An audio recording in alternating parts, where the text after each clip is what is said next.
ప్రస్తుతానికి వ్యవసాయానికి మేము ట్రాన్స్ఫార్మర్ కానీ పెడతాం కదా అని మాట్లాడుతున్నారు. తప్పించుకోవడానికి రైతులు గుర్తుపెట్టుకోవాలి. ఇవాళ తెలంగాణ రైతాంగం అందరూ మేము మీటర్ కార్డు తీస్తలేము, మీ మోటార్ కార్డు తీస్తలేము, కేసీఆర్ అబద్ధం చెప్తున్నాడని మాట్లాడుతున్నారు. కానీ ట్రాన్స్ఫార్మర్ కార్డు పెడతాడు. ఎందుకు పెట్టాలి ట్రాన్స్ఫార్మర్ కార్డు? నీ దగ్గర ఏం ఆలోచన లేకపోతే దాన్ని ఉపయోగించుకొని రేపేదో నీ కత్తెర పెట్టడం కొరకు కాకపోతే రైతుకు 24 గంటలు ఉచితంగా ఇస్తారన్న మాట నిజమే అయితే ఎందుకు ట్రాన్స్ఫార్మర్ దగ్గర పెట్టాలి కరెంట్ మీటరు? ఏం అవసరం, ఏమనవసరానికి. ఇక స్మార్ట్ మీటర్ల కథ. ఇప్పుడు ఒక్కొక్క మీటర్కు 6,000 రూపాయల పైన, 6,500 పైన ఉంది. ఇప్పుడు ఆయన తాబేదారికి ఏమనుకోనికి, ఆయనకి ఇష్టమైనకి దానికి 7,000 పెంచుతాడో 7,500 పెంచుతాడో. ఈ మీటర్ల కాంట్రాక్ట్కి ఒక స్కామ్, రైతుల జేబుల్లో డబ్బులు గుంజడానికి ఒక స్కామ్. ఏం జరుగుతుంది ఈ మీటర్తోని? మీ కరెంటు మీకు ఎప్పుడు వద్దు తెలియదు. ముందు రీఛార్జ్ చేసుకోవాలి. ఇప్పుడు ఇంతకుముందు మన ఫోన్లలో ప్రీపెయిడ్ ఫోన్స్ అని ఉంటాయి కదా కొన్ని, అది అయిపోతే అక్షరం ఆగిపోతుంది. మీరు ఏం చేస్తారు అని అంటే, ఇప్పుడు మీకు నెలకు 300 బిల్ వస్తుంది అనుకుందాం. 300 రూపాయ రీఛార్జ్ చేసుకొని పెట్టుకుంటారు మీరు. వాడు ధర పెంచిండనుకో అది 20 రోజులకే సరిపోతే 20 రోజుల నాడు కథం అయిపోతుంది. మధ్యరాత్రి మీకు రాత్రి 11 గంటలకు 10ంటికో కట్ అయిపోతుంది, కరెంట్ ఆటోమేటిక్గా అయిపోతుంది, చీకటి అయిపోతుంది మీ ఇల్లు. ఇక తెల్లవారిందాక మీకు కరెంట్ దిక్కుండదు.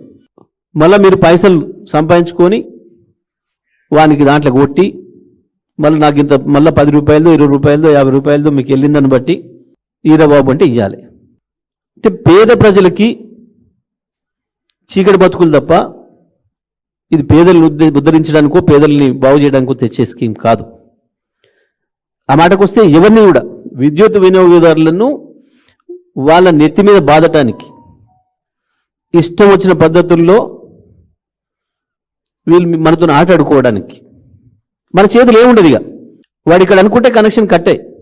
ఇంకా దీనికి రాబోయే కాలంలో చాలా లింకులు పెట్టబోతారు. మంచినీళ్ళకు కూడా ఏదైతే హైదరాబాద్లో మీటర్ పెట్టి వసూలు చేస్తా అని చెప్పిండో, మంచినీళ్ళ బిల్లు కట్టకపోతే కూడా కరెంటు కట్ చేస్తాడు, లేదా కరెంటు బిల్లు కట్టకపోతే మంచినీళ్ళు కట్ చేస్తాడు. అన్నీ ఒకటి. ఇవన్నీ దేని కొరకు, ఎవరి కొరకు? మొన్న వాళ్ళ గురువు గారు మోడీ గారు అడిగిపోయారు కదా వచ్చి, నాతో చేయగలుపు, నిన్ను ఎక్కడికో తీసుకుపోతా అన్నాడు కదా. నిన్ను ఎక్కడికో తీసుకుపోదా అనుకుంటుంటే మీరు రాహుల్ గాంధీ ఇక్కడనే వస్తున్నాడు నిన్ను అని చెప్పిపోయాయి కదా మొన్న. ఆయన ప్రేమనంతా నేను ఎక్కడికో తీసుకుపోదాం నేను అనుకుంటుంటే పాపం నువ్వు మీ రాహుల్ గాంధీ గీనే వస్తున్నాడు, నువ్వు రా వచ్చేసే నాతో నేను చెప్పిండు కదా. ఇది దాని గిఫ్ట్గా ఇప్పుడు ఇది తెలంగాణ రైతాంగాన్ని, తెలంగాణ విద్యుత్ వినియోగదారులందరినీ ఆయనకు అప్పచెప్పదలుచుకున్నాడు. అల్టిమేట్గా దీన్ని ప్రైవేటీకరణ చేయడానికి చేసే కుట్ర.